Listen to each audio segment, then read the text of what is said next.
एक विषमता भाषाई होती है।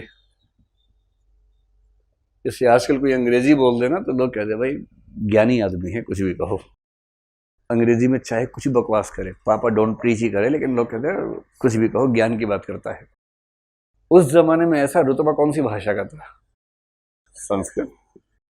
तब संस्कृत थी इलीट भाषा, क्लास की भाषा। एक होती है क्लास की भाषा, एक मास की भाषा होती है, हर दौर में होती है। जैसे आप लोग हिंदी माध्यम से, अमूमन हिंदी माध्यम से कुछ को छोड़ के, तो आप में से जिनको अंग्रेजी में हाथ तंग है, मेरे ख्याल से आप में से 70-80% लोग किसी न किसी मात्रा में तंगी के शिकार हैं अंग्रेजी में। है या मेरा अनुमान है सिर्फ ये? है ना, सामान्यतः है ना भाई। आप में से कितने लोग अंग्रेजी में लगभग उतने ही सहज है जितने हिंदी में हैं? ऐसे कितने लोग हैं? ऐसे लोगों की संख्या भाई मतलब 7% के आसपास में, उतना ही मैं अनुमान करके चल रहा था। तो बाकी सब थोड़ा तंगी के शिकार हैं, और उनको इस बात का एहसास भी है कि वो उसमें कमज़ोर हैं। एहसास ज़्यादा खतरनाक चीज़ है। इसलिए आप कितनी भी कोशिश कर लें, अगर कोई धारा प्रवाह और सही अंग्रेजी बोलने वाला व्यक्ति आपके सामने खड़ा होगा, आप एकदम सहज स्तर पर उसके साथ बराबरी का एहसास नहीं कर पाएंगे। 10 में से 9 लोग थोड़ा दबाव में रहेंगे, इससे बात नहीं करें, कैसे बात करेंगे। एक आध अपनी इस कमी को छिपाने के लिए ज्यादा आक्रामक होकर सामने आ जाएगा। ज्यादा आक्रामक होना भी अपने पिछड़ेपन को छिपाने का एक मैकेनिज्म है, एक डिवाइस है, एक तरीका है। इससे कई बार डरपोक आदमी ज्यादा चिल्ला चिल्ला के बात करता है, लेकिन इसका मतलब ये नहीं कि बहुत साहसी है। एकदम सहज स्तर पर रहना ये इस समाज में संभव नहीं है, क्योंकि हम जिस समाज में, अच्छा ये भाषाई पिछड़ेपन की अनुभूति व्यक्तिगत मामला है या सामाजिक मामला है? ये सामाजिक मामला है, व्यक्तिगत नहीं है। ये आपकी या मेरी या किसी और की समस्या नहीं है। ये उस सामाजिक माहौल की समस्या है जो बार बार आपको याद दिलाता है कि अंग्रेजी नहीं आती तो आप कमजोर हैं। तो आप कम से कम इस सेंस में पिछड़ेपन की स्थिति को महसूस करते होंगे कि उसका दंश कैसा होता है, बड़ा गहरा होता है। लेकिन आप ही लोग जब अपने गांव जाते होंगे तो गांव के लोग गांव की बोली बोलते हैं और आप मानक हिंदी बोल लेते हैं। और क्योंकि आपको मानक हिंदी बोलनी आती है या मानक हिंदी लिखनी आती है, इस वजह से आपका भाषाई अभिजात्य वहां चलता होगा। आप कह रहे नहीं हम नहीं बोलते, ऐसे बोलते तो नहीं है, पर आप बोल सकते हैं।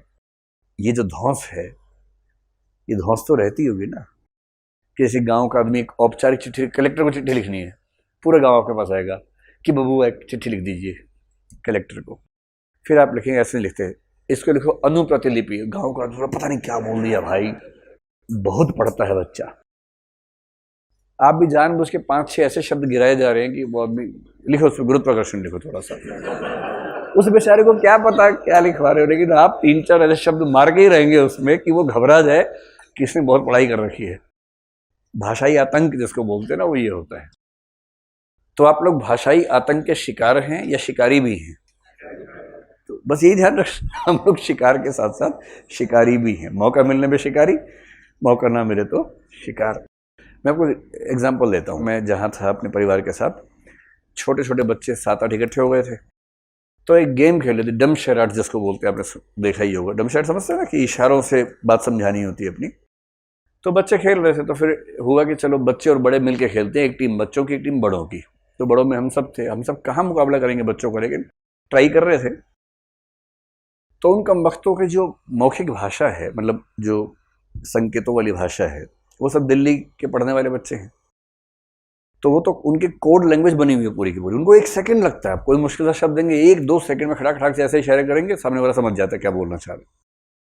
और हम तो देहाती टाइप के लोग थे, तो एक एक शब्द समझाने के लिए कितना नृत्य करना पड़ता था, तब भी सामने वाला कुछ और ही समझ लेता था।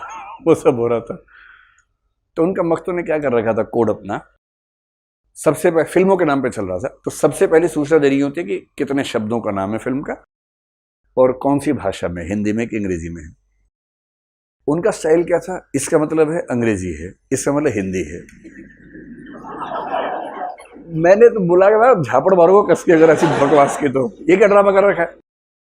तो बोले ऐसे स्कूल में होता है। मैं कुछ तो शर्म करो यार, जो भाषा बोलते हो, जिस भाषा में बड़े हुए, तुम अंग्रेजी माध्यम के, उसका मतलब ये है कि अब बोलना कि ये आंटी ये मम्मी बोलो ऐसे, नहीं ये तो बड़ा खराब लग रहा है। फिर जब आंटी ऐसे और मम्मी ऐसे नहीं ठीक लग रहा है, बोले फिर क्या करें, मैंने चेंज करो इसको, ये हिंदी, बोले हिंदी ऐसे कर दे मैंने, अंग्रेजी ऐसे कर दे मैंने, नहीं ये भी मत करो भाई, भाषा कोई भी सम्मान करो, उसको यूं क्यों करते हो।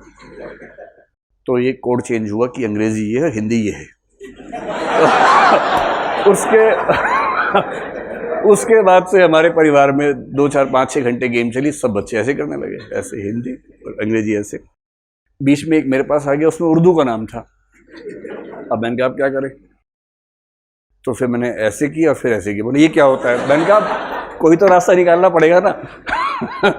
तो तीसरा एक और कर दिया, उर्दू समझ लो, मतलब कोई तीसरी भाषा है जो कि उर्दू हो सकती है।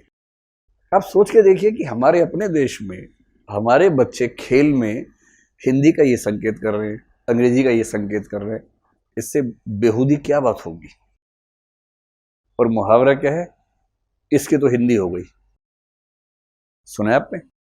तो भाषाई अभिजात्य आज के दौर की समस्या है या हर दौर की समस्या है, हर दौर की समस्या है।